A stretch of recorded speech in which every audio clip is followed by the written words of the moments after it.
Hi. How are you? Fine, and yourself? Pretty good, I think. Pretty good? Yeah. Hmm. Yeah, I have to rush home, which I'm already failing in doing. Oh, okay. And then I'm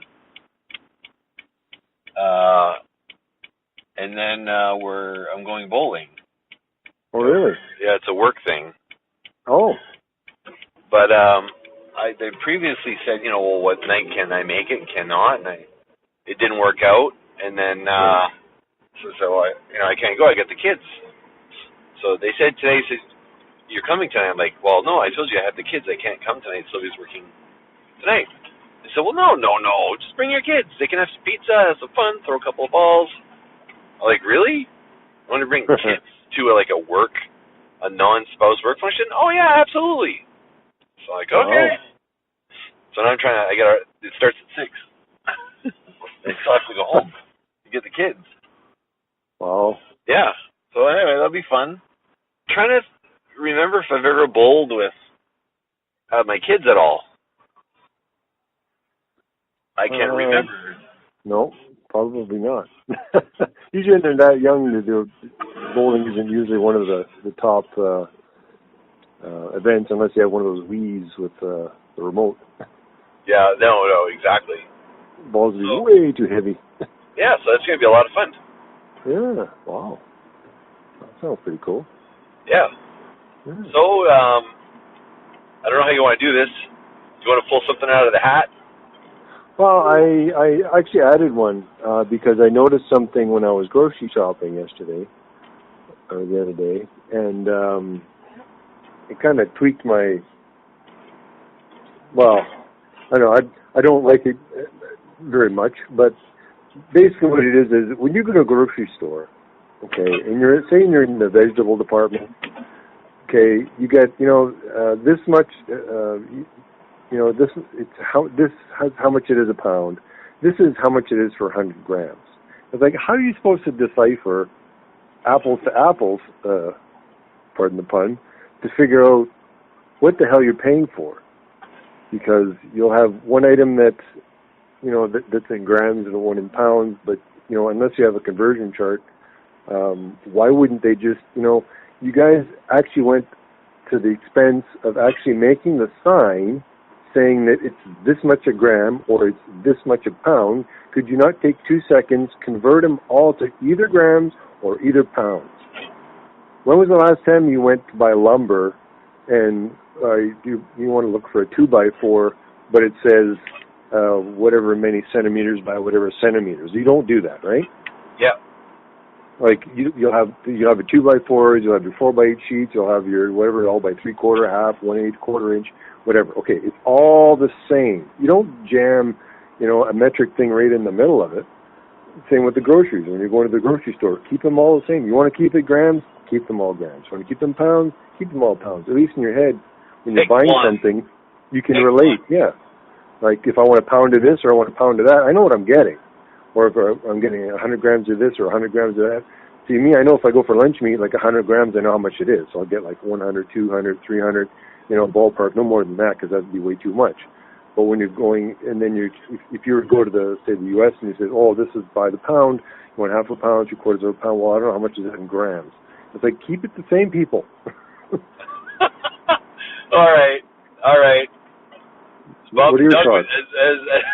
as Bob and Doug would say, they had a skit on their, Bob and Doug McKenzie, your famous Canadian icons, had a skit exactly about this on their true Great White North. Was it about beer and milliliters, or? Well, they're talking about the metric system. So they said, if you're going, he says there's a really easy formula to figure it out, eh? You take the number, you divide by 2, you add 30, and then you got it. So, is that right? That's Bob, right? Or is that Doug? That's Bob. Doug goes, well, wait a minute. What if I got like a 6-pack of beer? Is that like 12 beer? No. Divide it in half and add 30. So then I got like 6 beer, then 6 beer, half 6 is 3. To 3 you add 20. You had Just 20. 23 beer. Sign me up with metric. More bang for your beer. That was a conversion of Fahrenheit to Celsius to Fahrenheit or whatever. Right. That's what it is.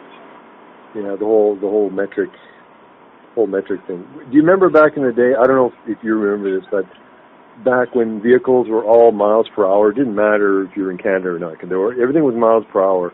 That's why they were made. Trudeau or someone stuck the foot in and said, you know what, we're gonna, go to the European system for whatever reason. And then all of a sudden, let's be people clear. It's not the European system; it's the world system. Well, the rest of the world uses metric. Okay. Well, I guess it was because, we already had a unit of measure and we went and changed it.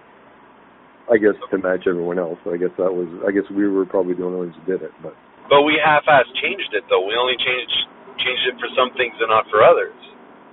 So, for example, we measure our temperature in Celsius in Canada. Right.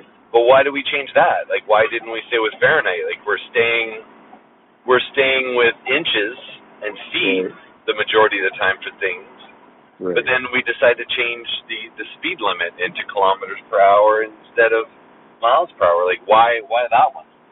Like, well, yeah, and back then, because the picking and choosing is really odd. Yeah. See, back when it only had miles per hour, the only way you could really know what it was in kilometers is you had to. I remember people having stickers on their dash with speedometer one right over where the correct kilometers an hour were. So it was like 62 miles an hour was 100 kilometers, I believe. Yeah, something like that, yeah. And the only other conversion I know is, those dumbbells. I think it was 2.2 kilograms was 5 pounds, or was it 5 pounds, or 5, whatever, 2.2 kilos. So if you try and convert everything that way, when you're doing groceries, well, let's see, 5 pounds of toast is this much, so that's divide that. Yeah. So it gets kind of. In my job, I'm converting kilograms into pounds daily, multiple times a day, and here's why, like in my line of work, why it's that way. But I'm going to present another scenario to you after that's going to piss you off even more. But so if I'm working with a company that ships anything that's government regulated, seed, food, those sorts of things, right? Everything they do is in kilograms.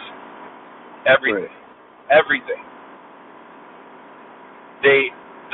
Their sizes for pallets and things like that are probably in feet and inches. But you're not using metric pallets? Well, no, but some do, some don't. Oh. Does that interfere with your forklift drivers, like the distance between the forks and stuff? So say that again? Does that affect your forklift drivers when they're moving product because of the forks you'd have to be adjusted? Oh, no, they just do it by eye.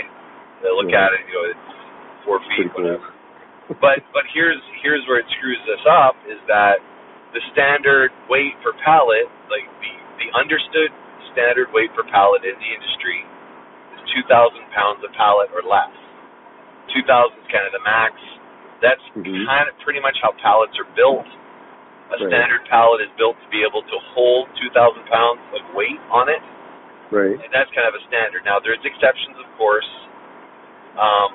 but the standard from the government-regulated shippers, the ones that ship agricultural-related things, the standard is 1,000 kilograms per pallet is the standard. Well, 1,000 kilograms is not 2,000 pounds. Right. It's actually 2,200 pounds. So it causes, I'm constantly making conversions in my line of work because of that discrepancy between the government-regulated industry and everybody else. Right. So to further complicate matters, what was the point I was going to make? Damn it! It was good too. Damn it! But yeah, anyway, it's incredibly complicated. So then we have some shippers that are, I mean, when I'm talking about government regulated stuff, we're talking about like chemicals and medical stuff. All that stuff is in millimeters or centimeters or or meters. Like everything is that way. So I constantly have to do conversion tables, and I use Google. The Google conversion table like on a daily basis. It's frustrating. Like it's very, very frustrating.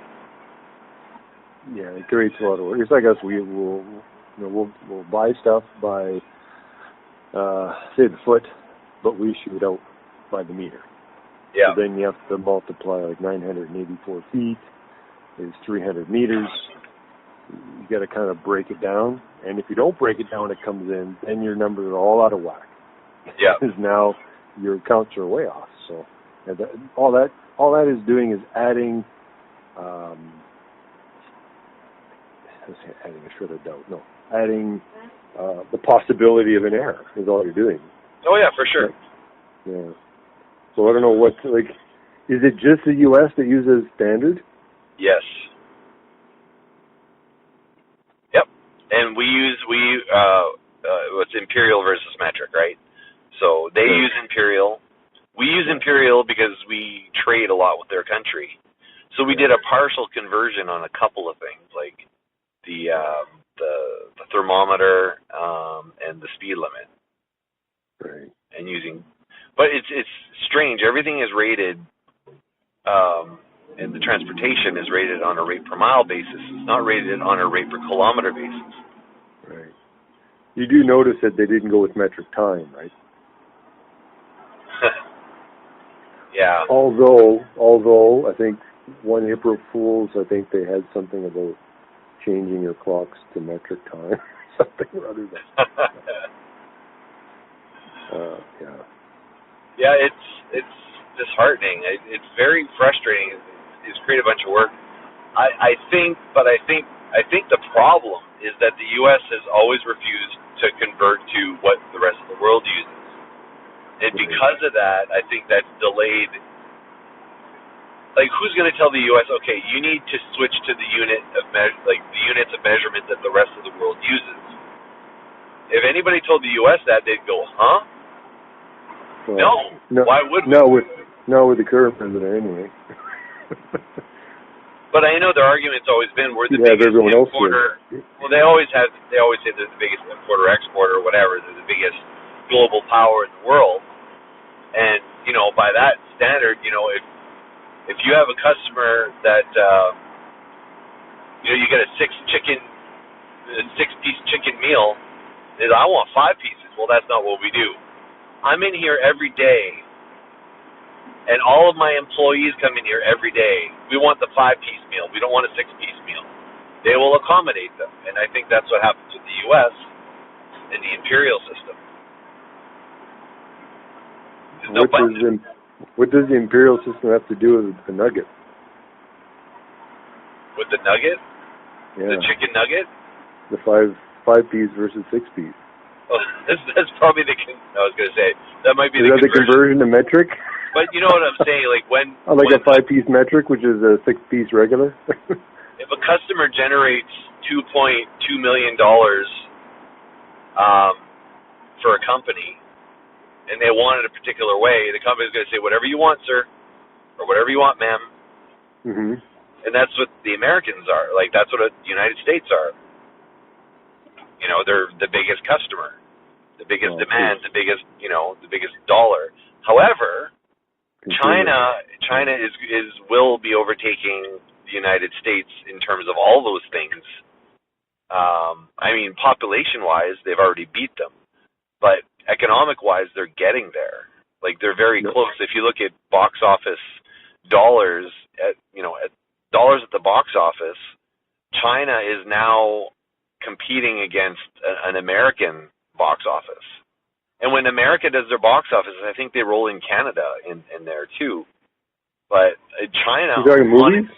Yeah, talking movies, yeah. Okay, yeah. Like, the numbers they're pulling out of China is, I mean, not quite, but it's almost meeting what the U.S. grosses on any movie. Because these are their shows. No, our movies out there too.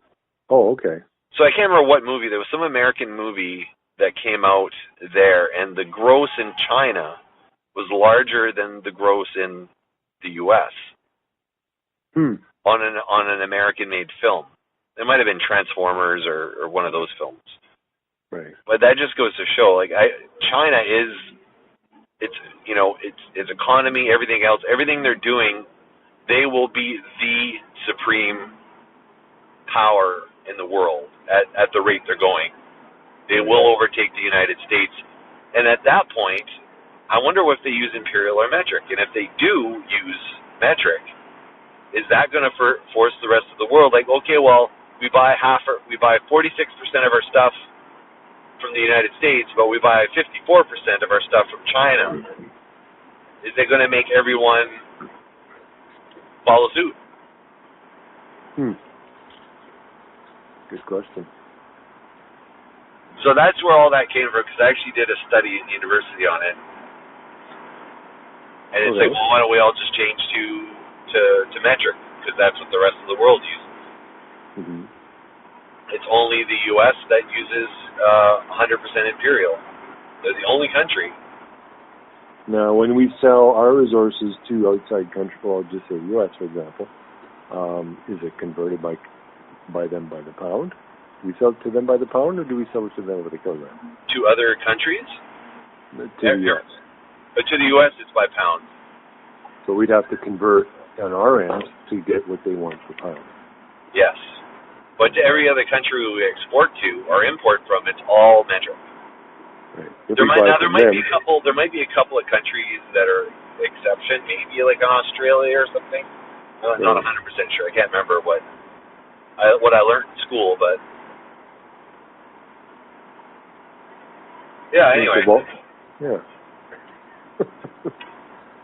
Yeah. It's like, those screwdrivers? Yep. Okay, this is kind of an off-topic thing, but the star screwdriver? Yep. Now, I heard that this was developed in the U.S. So whenever you buy screws in the U.S. or anything that's U.S. made, all the screws are usually Phillips. Interesting. Canada, yeah, and you know how Phillips, when you turn it and then it stripped it, and it lifts the screwdriver. With the Phillips, you mean? Yeah, so the Phillips. Yeah. So I heard that the Robertson, which is the square insert, was made in Canada. So you'll notice a lot of our things, the screws on it, they'll have the square hole, right? And the square hole doesn't trip as easy. There's 3 different sizes depending on, or I think there's 4, there may be more sizes depending on the size of the screw head. So you'll notice, and to me, I think that's a better design. But I agree by far. Now, I don't know if they have to pay royalties if they make. All the screws and everything are all probably made in China somewhere. So it's whatever spec they give them. But I guess if you have to sell them in the States or Canada, I guess they have to spec that type of a slot. So let's look at IKEA. The screws they use. They use by default an Allen key for most things. Right. So where's the Allen key fall in all of this? Is that a non-American design as well? I'm assuming it's a non-American design. That I don't know, although the Allen keys, you get them in metric or standard. Oh, you can? Okay. Yeah. I carry them here when I'm working on guitars and stuff because it depends on where it was made. So you kind of, Like I get confused with my ratchet set all the time. Because I can barely read the numbers on each of those things, and I'm like, I just try to fit it, see if it fits, right? Yeah, they're all stamped, but it's almost like Braille. You can't see what it says. Yeah, but if you try whichever one, because some of them, depending on how worn or rusted or whatever the bolt is that you're using, sometimes it'll have eroded enough that you can fit You know, if it was a standard one, you could use a metric one that was closed, that would normally not fit. Yes. Just because of the rust and everything that's corroded off of it. Yeah, because I was trying to change. I was trying to take my license plate off the old car. Right. And I went, I think I was using the Imperial ones. Right. There's Imperial and metric in my set. And I was like going, okay, and I got my little box. It's all organized by size. Right. Smallest to biggest. And I was going, okay, oh, this doesn't fit. Oh, this one's too big. Oh, this one's too small. I'm like, what the hell? So then I went to the metric ones. Right. And it worked. So it's just, it's weird. Having all these different forms of, I don't know. It's like we'll go back to beta and VHS. I mean, everyone wants their own, right? Yeah. Yeah. I'm not going to switch. We're going to keep what we got, whether it's better or not. Yeah. Yeah. Well, that was actually a more interesting topic than I realized. I actually have a lot of know-how on it because, I mean, that's my a big part of my job is taking converting. Well, converting, but also the other thing I do is I take pieces and figure out how they would fit onto a trailer. So I actually sometimes I have to draw a diagram on what's the best way to load this trailer. Like, what do I put beside what, and what's going to fit with what, and then having multiple sets of dimensions. Now, are all your dimensions in a certain format, or do you have to convert those too? No, I have to convert them. So if you say, I got a trailer that's 30 feet by 12 feet or 20 feet wide or whatever, then you have to kind of figure, okay, well, this pallet, this is the dimensions, and you have to kind of make sure that it's all going to fit. Yeah, well, I know a trailer is just over 8 feet wide on the inside, and a standard size for pallets is 48 inch by 48 inch or 4 foot by 4 foot. Right. And if your trailer is just over 8 feet wide, they fit perfectly in there, and that's kind of the standard. Right. But if they started converting pallet sizes into a metric system, well, they're going to want it to be even numbers, right? 48 by 48, those are two even numbers. Very easy to remember. But if you're doing, if they wanted it to be, 20 centimeters by 20 centimeters, well, that might not really work. Because that might not be the width of the trailer. Like, everything has to be adjusted. You'd have to have a non-round number on the metric side to make it work. Anyway, I'm home. I gotta wrangle up the kids here. So. Okay. Okay. We'll talk to you later. All right. Okay. Bye. See ya. Bye.